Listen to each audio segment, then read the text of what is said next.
B.Ed, 4th semester, Unit 3, Creating an Inclusive Education, Evolving Inclusive Practice। समावेशी अभ्यास क्या है?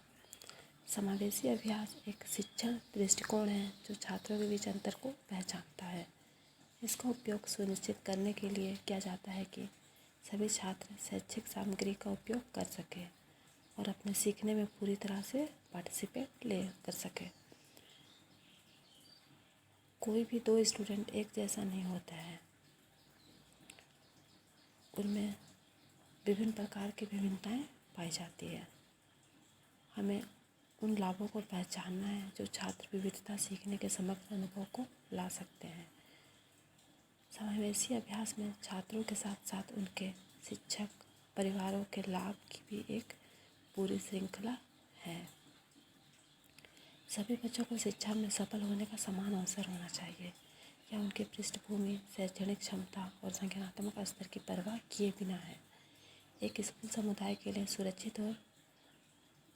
सुरक्षित और सकारात्मक, हेल्दी, योग्य होने के लिए उसे विविधता और व्यक्तिगत मतभेदों को और महत्व देना चाहिए। हमें किसी प्रकार का पक्षपात नहीं करना चाहिए। इसलिए सभी ही स्कूलों को अपने शिक्षण विधियों और शैक्षिक गतिविधियों दोनों में समावेशी अभ्यास को बढ़ावा देना चाहिए।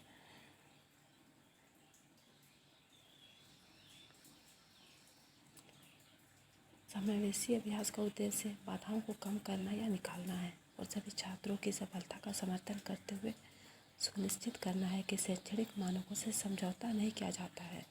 सीखने के लिए एक समावेशी वातावरण शिक्षार्थियों की विभिन्न आवश्यकताओं की आशा करता है और यह सुनिश्चित करता है कि छात्रों को समावेशी डिजाइन के माध्यम से शैक्षिक अवसरों तक समान पहुंच हो।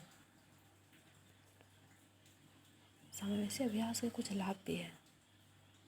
विविधता और समानता के बारे में विद्यार्थियों को सिखाना, छात्र सहानुभूति और उन लोगों के प्रति संवेदनशीलता विकसित करना जो खुद से अलग हैं, मित्रता, आत्मविश्वास और आत्मछवि में सुधार करना है।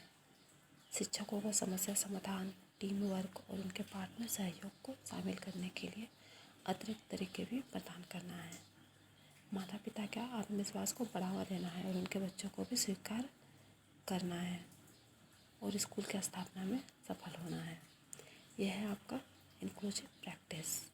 इसके अंतर्गत कुछ है आपका ऑर्केस्ट्रिंग लर्निंग, ऑर्केस्ट्रा के माध्यम से अधिगम। हम देखना, सुनना, हिलना और करना सीखते हैं। यह ज्ञान इंद्रिय के माध्यम से होता है।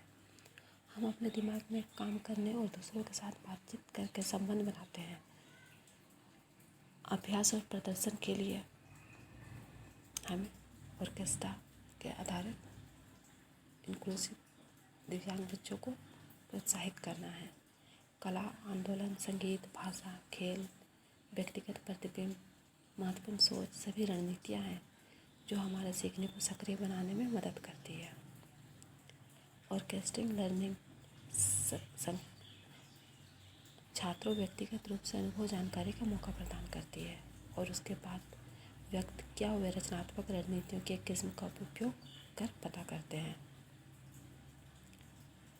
यह गतिविधियों को बढ़ावा देते हैं, साथ ही संगीत विशेषता का वर्णन भी करते हैं। यह प्रभावशीलता के बढ़ाने के लिए पृष्ठभूमि साउंड ट्रैक का उपयोग करने के लिए सामान्य सुझाव के साथ सहयोग करती है। इसके तहत छात्र वास्तविकता ज्ञान को प्राप्त करते हैं। इनसे उसमें भी अपनी क्षमता का अभाव होता है, अपनी क्षमता का अनुभूति होती है। सेकंड आपका मोबाइलाइजिंग रिसोर्सेस, संसाधन जुटाना एक संगठन के पूर्व निर्धारित लक्ष्यों को लागू करने के लिए किया जाने वाली प्रक्रिया है। यह एक सिद्धांत है जिसका उपयोग सामाजिक कार्यों के लिए किया जाता है कि इन कार्यों के लिए हमें किस किस प्रकार के संसाधन की आवश्यकता होगी। सामान्यतः संसाधन को 5 रूपों में कहा गया है। नैतिक, सांस्कृतिक, सामाजिक, संगठनात्मक और सामग्री और मानव नैतिकता। नैतिकता को मुख्य रूप से हम लोग एकजुटता, समर्थन, सहानुभूति, समर्थन के आधारित देखते हैं। और सांस्कृतिक, जैसे किसी विरोध कार्यक्रम को लागू करने, समाचार सम्मेलन, बैठक, संगठन, उत्साहवर्धक कार्यक्रम से आधारित कार्यक्रम के आयोजन पर होता है। सामाजिक, संगठनात्मक संसाधन जो संदेश फैलाने से आधारित होता है। यात्रियों को जानकारी देना, सामुदायिक बैठक करना, स्वयंसेवक पर आधारित कार्यक्रम। सामग्री, पैसा, उपकरण, कितने सामान आएंगे, कितने सामान खराब हो गए हैं, अच्छे, सभी का विवरण। खाना पीना, मानव में संसाधन में उस व्यक्तियों का जिक्र किया जाता है जिसमें उनके श्रम, अनुभव, कौशल, विशेषज्ञता जैसे संसाधन पर आधारित है। यह था आपका इवॉल्विंग इंक्लूसिव प्रैक्टिस।